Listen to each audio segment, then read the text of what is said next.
Salut à tous. J'ai une énorme info pour vous. Raphaël Nadal est fan de ce blog. Il regarde, il suit ce blog, il écoute. La preuve, il y a 2 posts de cela, j'avais annoncé que Rafa ne serait pas en deuxième semaine de l'Open d'Australie. Qu'est-ce qui s'est passé? Ça l'a vexé, Rafa. Il a été piqué au vif. Résultat, il a tout fait pour se qualifier en deuxième semaine. Alors, qu'est-ce qu'on dit, Rafa? Qu'est-ce qu'on dit? Plus sérieusement, j'ai dit une énorme connerie. Voilà, je l'avoue, c'est fait.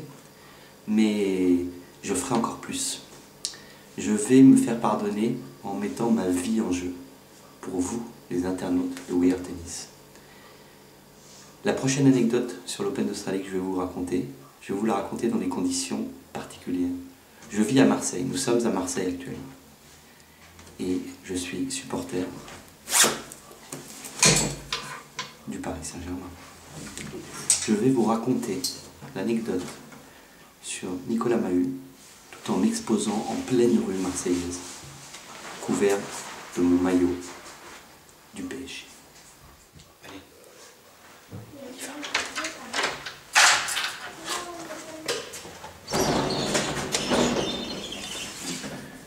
Je vais risquer ma vie.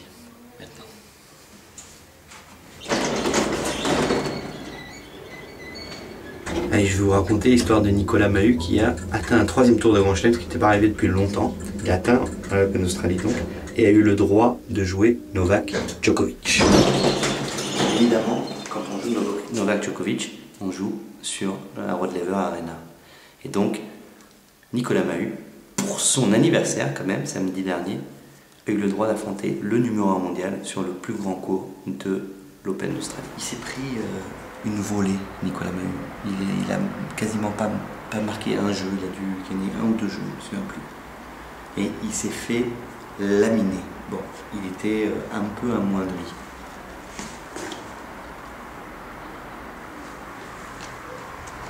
Mais il était quand même heureux, parce qu'il avait joué sur un grand court contre Djokovic. Enfin bon, bref, il était un peu blessé, donc il savait qu'il n'allait pas gagner.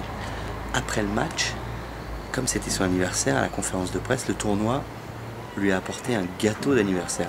Plutôt sympa. Attention.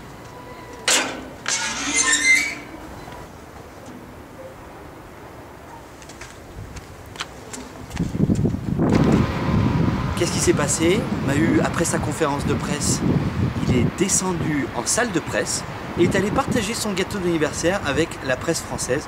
Plutôt sympa, non? Pour un mec qui vient de se prendre une raclée sur le court central devant toutes les caméras du monde. Voilà, juste pour dire que Nicolas Mahut, c'est un gars bien, un mec sympa.